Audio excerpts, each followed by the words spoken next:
श्रावण महिना हा भगवान विष्णू आणि माता लक्ष्मी यांच्या उपासनेसाठी अत्यंत पवित्र मानला जातो। या महिन्यात श्रद्धेने आणि नियमपूर्वक सत्यनारायणाची पूजा केल्यास मनःशांती, सुख, समृद्धी आणि आध्यात्मिक समाधान मिळते, अशी भक्तांची श्रद्धा आहे। मात्र कोणत्याही धार्मिक कृतीचा परिणाम श्रद्धा, सदाचार आणि वैयक्तिक आचरणावरही अवलंबून असतो। 1, 5, 7, 11, 21 सत्यनारायण म्हणजे काय?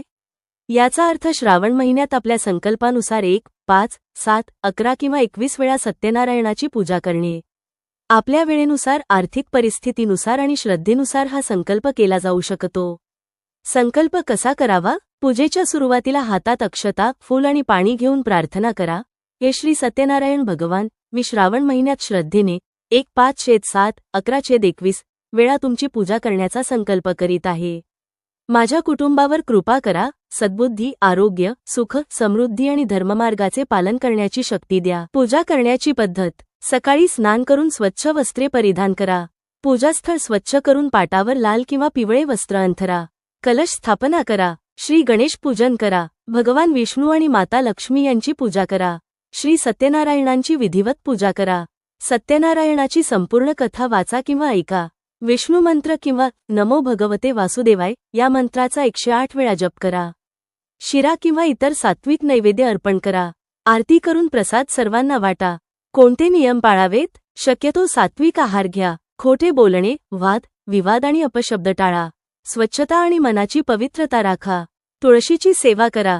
गरजू व्यक्तींना अन्नदान किंवा वस्त्रदान करा। पूजा पूर्ण झाल्यानंतर प्रसाद वाटणे विसरू नका। 21 पूजा पूर्ण झाल्यानंतर अंतिम दिवशी विशेष पूजा करा। ब्राह्मण, सुवासिनी किंवा गरजू व्यक्तींना भोजन किंवा दान द्या। विष्णू, लक्ष्मीची आरती करून संकल्प पूर्ण झाल्याची प्रार्थना करा। भक्तांच्या श्रद्धेनुसार सत्यनारायण पूजेमुळे घरात सकारात्मक वातावरण निर्माण होते, मनाला शांती मिळते, कुटुंबात ऐक्य वाढते, भगवान विष्णू आणि माता लक्ष्मीची कृपा लाभावी अशी प्रार्थना केली जाते। जीवनातील अडचणींना धैर्याने सामोरे जाण्याची प्रेरणा मिळते। सत्यनारायण पूजेबाबत अडचणी निश्चित दूर होतील किंवा लक्ष्मीची कृपा कायम राहील, अशा गोष्टी धार्मिक श्रद्धेवर आधारित आहेत। त्यांना निश्चित परिणामाची हमी म्हणून न मांडता भक्तिभावाने आणि सदाचाराने पूजा करणे हेच सर्वात महत्त्वाचे मानले जाते। आज आपण सत्यनारायण भगवान यांची उत्तर पूजा कशी करायची आहे ती पाहणार आहोत। कुठल्याही पूजेची उत्तर पूजा करणे अतिशय आवश्यक आहे, कारण याशिवाय आपल्याला पूजेचे फळ मिळत नाही। श्री सत्यनारायण पूजा प्रदेश काळामध्ये म्हणजेच संध्याकाळच्या वेळी केली जाते। याचे उत्तर पूजा दुसऱ्या दिवशी सकाळी करतात, तर दुसऱ्या दिवशी सकाळी आपल्याला स्नान करून देवाची उत्तर पूजा करायची आहे। सगळ्यात पहिले आपल्याला दिवे प्रज्वलित करायचे आहेत। यानंतर स्वतःला हळद कुंकू लावून घ्यावे। त्यानंतर पूजेमध्ये जे आपण सुपारी ठेवल्या आहेत त्यांना हळद कुंकू, अक्षता आणि फुले वाहून घ्यायचे आहेत। यानंतर आपल्याला सत्यनारायण भगवानाला, कळशाला आणि बाळकृष्णच्या मूर्तीला हळद कुंकू लावून अक्षता वाहून घ्यायचे आहेत।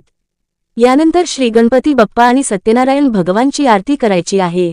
शक्य असल्यास श्री सत्यनारायण भगवानची कथाही वाचायची आहे। आता आपण हात जोडून या पूजेमध्ये काही आपली चूक भूल झाली असेल तर माफ करावे असे म्हणत ओम नमो भगवते वासुदेवाय या मंत्राचा जप करावा।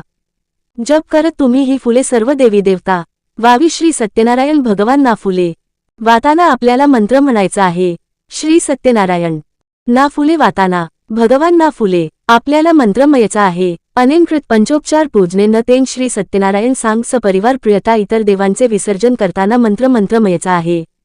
दुयंतु देवगणा हा सवे पूजा मादा पार्थिवी एष्टकाम प्रसिद्ध अर्थम पुनरागमन असे म्हणून आपल्याला सर्व देवी देवता नमस्कार करायचा। हे सर्व पूजेचे मंत्र श्री सत्यनारायण कथेच्या पुस्तकामध्ये दिलेले आहे, तुम्ही ते तिथं बघून बोलू शकता।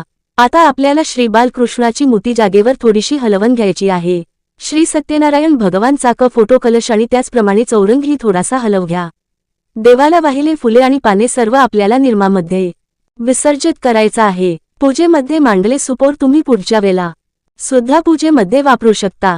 बालकृष्णाची मूर्ती आपल्याला व्यवस्थित स्वच्छ करून त्याला गंध वगैरे लावून आपल्या देवघरामध्ये ठेवून टाकायचे आहे। यानंतर कलशामधील पाणी आपल्याला एखाद्या फुलाचा सहाय्याने आपल्या संपूर्ण घरभर आणि अंगणमध्ये शिंपू घ्यायचे आहे। ही आणि राहिले पाणी तुम्ही तुळस सोडून कोणत्याही झाडाला शकता त्याच पद्धतीने कलशा घालू। मध्ये असलेली सुपारी, दुर्वा, फुले, अक्षता यांचेही निर्मालीमध्ये विसर्जन करायचे आहे। श्री सत्यनारायणचा फोटोही आपल्याला व्यवस्थित स्वच्छ करून ठेवून द्यायचा आहे। चौरंगावर जे गहू आहे आणि कळसांमध्ये जे तांदूळ आपण भरले आहेत ते आपण आपल्या घरच्या धंद्यामध्ये मिक्स करणार आहोत. सगळ्यात शेवट चौरंग उचलल्यावर तुम्ही जर स्वस्तिक काढला असेल किंवा नसेल तर तिथे हळद कुंकू आणि अक्षदा वाहून तुम्ही तिथे दिवा प्रचलित केलेला ठेवायचा आहे त्या दिव्यातलं तेल संपेपर्यंत.